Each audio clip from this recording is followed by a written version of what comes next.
Hello दोस्तों, आप सबको मेरे यूट्यूब चैनल अरविंद बैंकिंग साथी में स्वागत है।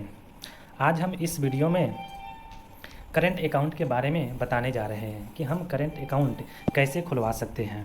तो ऐसे करंट अकाउंट कई तरह से खोले जाते हैं, जैसे कि इंडिविजुअल के नाम पे, प्रोप्राइटरशिप के नाम पे, ट्रस्ट के नाम पे या पार्टनरशिप के नाम पे। लेकिन हम इस वीडियो में ख़ास तौर पर इंडिविजुअल के नाम पे हम कैसे करंट अकाउंट खुलवा सकते हैं इसके बारे में हम चर्चा करेंगे। यानी इंडिविजुअल जैसे कि कोई भी व्यक्ति, राम हो गया, मोहन हो गया, सोहन हो गया, ये अपने खुद के नाम पे करंट अकाउंट कैसे खुलवा सकते हैं, ये चीज़ इस वीडियो में हम बताने की कोशिश करेंगे। यानी करंट अकाउंट फॉर इंडिविजुअल।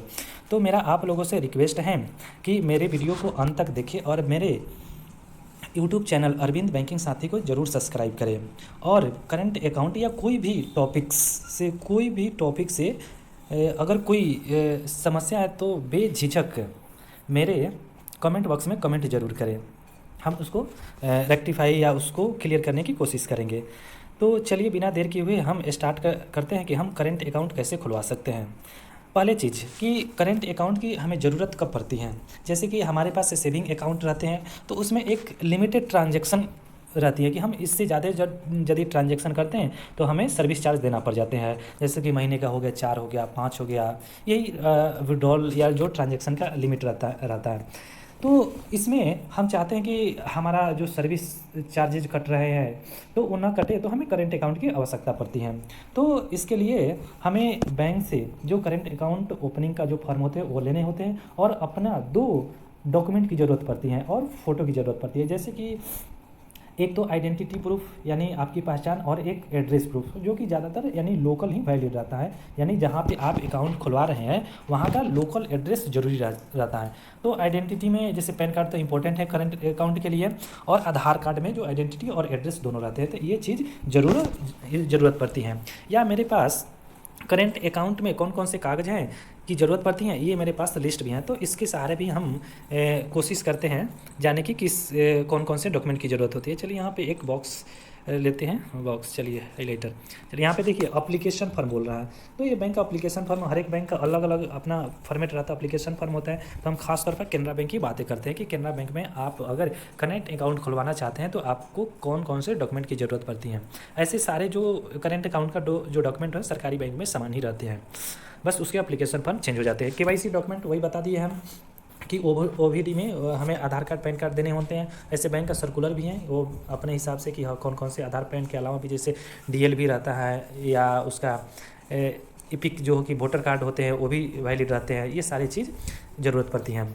इसके बाद ये बैंक जो अधिकारी हैं, ये जो आपके केवाईसी डॉक्यूमेंट है इसको वेरीफाई करेंगे। यहाँ पे ये दे रखा है।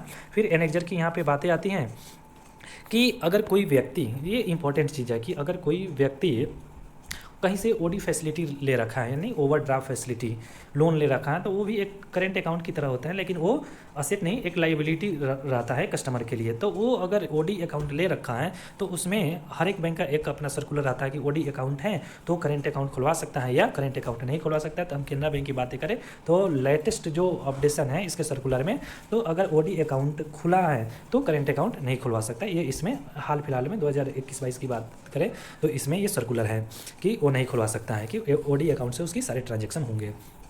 फिर दूसरा आई स्कैन रिपोर्ट की यहाँ बातें करता है कि यानी कमर्शियल सिविल स्कोर हम लोग मतलब जो बैंक है वो जानने की कोशिश करता है कि अगर इस व्यक्ति के नाम पे जो करंट अकाउंट खुलवा रखे हैं वह इसी व्यक्ति के नाम पे कहीं किसी और बैंक में भी तो करंट अकाउंट तो नहीं है।